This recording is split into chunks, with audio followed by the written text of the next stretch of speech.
తీసుకోవాలి. అయితే అరెస్టులు తప్పవు, ఏ నిమిషంలోనే ఏదైనా జరగవచ్చు, అంతేనా?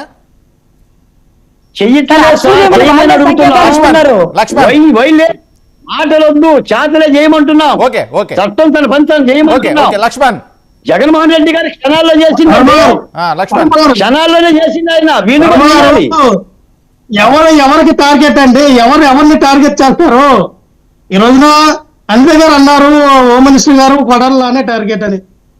చేయండి, టార్గెట్ చేయండి. ఆయన చేసిన తప్పులు బయట తీయండి. ఆయన పరిపాలనలో, ఆయన నియోజకవర్గంలో ఏమైనా తప్పులు చేస్తే తీయండి, టార్గెట్ చేయండి, తప్పులేదు. అంతేగాని పలానా అంబటి రాంబాబు గారి టార్గెట్, మీ టార్గెట్ ఏం తెలుసా? పవన్ కళ్యాణ్ గారు అలా వాలంటీర్లు అందరూ కూడా చాలా మంది మరి ఉమెన్ ట్రాఫిక్ ఇంకా 32,000 మంది మహిళల్ని తరలించారు. వాళ్ళని పట్టుకొని తీసుకొచ్చి వాళ్ళ ఇంటికి పంపించండి అయ్యా. అది మీ టార్గెట్ పెట్టుకోండి. ఎప్పుడు సుగల ప్రీతి గురించి మాట్లాడతారే పవన్ కళ్యాణ్ గారు, అయ్యా సుగల ప్రీతి చాలా అన్యాయం జరిగిపోయిందని. అది చంద్రబాబు నాయుడు గారు ప్రభుత్వం ఉండేటప్పుడే జరిగింది కదా, మళ్ళీ చంద్రబాబు నాయుడు గారి ప్రభుత్వం వచ్చింది కదా. ఆ తల్లికి న్యాయం చేయండి అయ్యా. సునీతమ్మ గారికి అన్యాయం జరిగిందన్నారే, ఆ సునీతమ్మ గారికి న్యాయం చేయండి. ఇవి టార్గెట్లు పెట్టుకోండి. లక్ష్మణరావు గారు, చక్కగా మీరు మా జనసేనాన్ని మరొకసారి గుర్తు చేశారు. మాకు మా నాయకుడు ఏ సమస్యల గురించి పోరాడాడో మాకంటే మీకే బాగా తెలుస్తుంది. మీరు మా సీనియర్, చాలా బాగా చెప్పారు. రజనీ గారు లక్ష్మణ మీ మాజీ సభ్యుడే, మీరే చెప్పాలి లక్ష్మణ గారికి.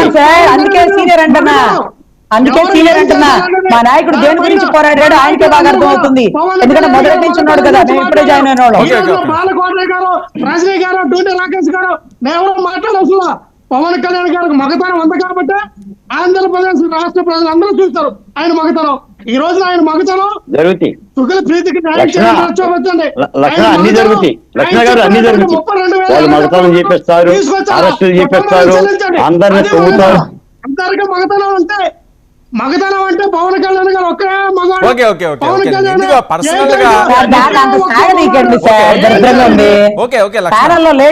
గుర్తుపెట్టుకోండి. ఇప్పుడు ఆయన మగవాడు ఇంకొకటి ఆడవాడని మేము ఓట్లేలా, పరిపాలన బాగా చేస్తారని ఓట్లేసాం. చేయకపోతే ఎవరినైనా గద్దె దించుతాం. అన్ని జరుగుతాయని చెప్పండి. మీరు మాట్లాడచ్చు. ఒక రజనీ గారు, ఒక స్త్రీ, ఒక ఆడదనమై ఉన్నటువంటి వ్యక్తి, మీరు మీ కళ్ళను దొబ్బుని అంటే అది బూత్ కాదా? మీరు కూడా మీ కొంచెం ఏం చేస్తాను సార్, ప్యానల్ లో ఉన్నతో కూర్చొని మాట్లాడి మాకు కూడా కొన్ని పదాలు స్లిప్ అవుతున్నాయి. చూడండి, 6 నెలలు సవాసం చేస్తే వారు వీరు అవుతారు అన్నట్టుగా నేను ఎంత కొద్దిగా గౌరవ జగన్మోహన్ రెడ్డి అన్న నేనే కళ్ళు దొబ్బిని అన్నానంటే చూడండి మీ వల్ల ఎలా పాడైపోతున్నామో. ఇలాంటి వారి ప్యానల్ లో పోతే ఎలా పాడైపోతామో ఇలాగే ఉంటది. ఇది కాదండి, ఇది కాదు. ఒకటి మాత్రం గుర్తుపెట్టుకోండి, ఎవరు మగతనం ఏంటో. అసలు మగతనం వదిలేయండి సార్, మేము మగతనం ఆయన మొగోడని మేము ఓట్లేలా. ఏదో పరిపాలన చేస్తాడు, నిజాయితీగా చేస్తాడంటే ఓట్లేసాం. ఆయన మొగోడైతే మాకెందుకు?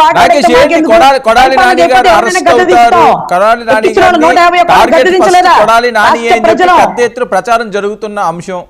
కొడాలి నాని గారిని అరెస్ట్ చేస్తారని హోంమంత్రి గారు, హోంమంత్రి కాకముందు కూడా మీ టార్గెట్ ఎవరైనా ఒక ఇంటర్వ్యూలో అడిగితే కొడాలి నానే నా ఫస్ట్ టార్గెట్ అన్నారు. ఇప్పుడు ఆవిడకి ఆపర్చునిటీ కూడా వచ్చింది. కాదు సార్, ఆవిడ మర్చిపోయిందేమోనని కొడాలి నాని గారు మరొకసారి గుర్తు చేశారు. నువ్వు నన్ను అరెస్ట్ చేస్తానన్నావు కదా, నువ్వు ఎందుకు మర్చిపోయావు? నువ్వు నన్ను మర్చిపోయావు. నీకు చంద్రబాబు అంటే కోపం వచ్చింది కదా, మళ్ళీ చెప్పు. ఇదిగో వాడు వీడు అని గడ్డం బాబా మళ్ళీ ఏదో ఒక లైన్ లోకి దిగి నన్ను అరెస్ట్ చేయాలి, నువ్వు మర్చిపోయావు, నీకు గుర్తున్నానా అంటూ గుర్తు చేస్తున్న తరుణాలు నాకైతే గుర్తుకొస్తున్నాయి సార్. నన్ను ఒక్కసారి గుర్తించండి అన్నట్టుగా ఉంది. ఎనీవే, ఆయనకు అంత దురదగా ఉంటే గోక్కోవడం తప్పదండిక. సో ఖచ్చితంగా అరెస్ట్ అవ్వాల్సిన సమయం ఆసన్నమైంది. ఇక ఆ గడియల కోసం ఎదురు చూస్తున్న తరుణాల కోసం కొడాలి నాని గారు కొమరం భీముడు లాగా చించుకొని ఖైదీలు వేసుకొని గుడివాడ నడిబొడ్డులో నడుచుకుంటూ రావాలన్న తరుణం కోసం సీసీ కెమెరాలు, బులుగు మీడియా ఎదురు చూస్తూ ఉందండి. ఆయన అలా ఈడ్చుకొస్తే చూడు చంద్రబాబు అన్నామని అరెస్ట్ చేస్తావా? లేదు సార్, పెండింగ్ కేసులు చాలా ఉన్నాయి, దానికోసం అరెస్ట్ చేశారు సార్ అని రేపు చెప్పబోతారండి.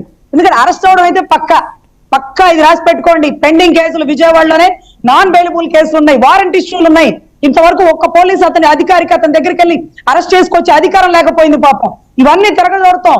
ఇష్టాచారంగా సీఎం స్థాయిలో ఉన్న వ్యక్తిని, 75 ఏళ్ల వయసు గల వ్యక్తిని, నీకు రాజకీయ భిక్ష పెట్టిన వ్యక్తిని మాట్లాడడానికి సిగ్గుండాల, మానవ అభిప్రాయం ఉండాలా, నీకు మానాభిమానాలు ఉండాలా. అది మానవతతో చెప్తున్నాను సార్, ఇంకోటి కాదు. ఇంకా వస్తారు సార్, చాలా మంది పుట్టగొడుగులు ఉన్నాయి. ప్రతి ఒక్కటి గుర్తొచ్చి నేను గుర్తున్నానా? నువ్వు నన్ను అరెస్ట్ చేస్తానన్నావు కదా, ఇదిగో ఇప్పుడు మాట్లాడుతున్నా, చేయి చూద్దాం, నీకు దమ్ముంటే చేయి చూద్దాం, నువ్వు మొగడైతే చేయి చూద్దాం అని రెచ్చగొట్టి అరెస్ట్ అయ్యి లోపలికి వెళ్ళిపోతారండి, రెస్ట్ తీసుకుంటారు. ఎందుకంటే బయట ఉంటే జగన్మోహన్ రెడ్డి గారు బూతులు తిడుతున్నారు వీళ్ళని. ఓకే. ఆయనతో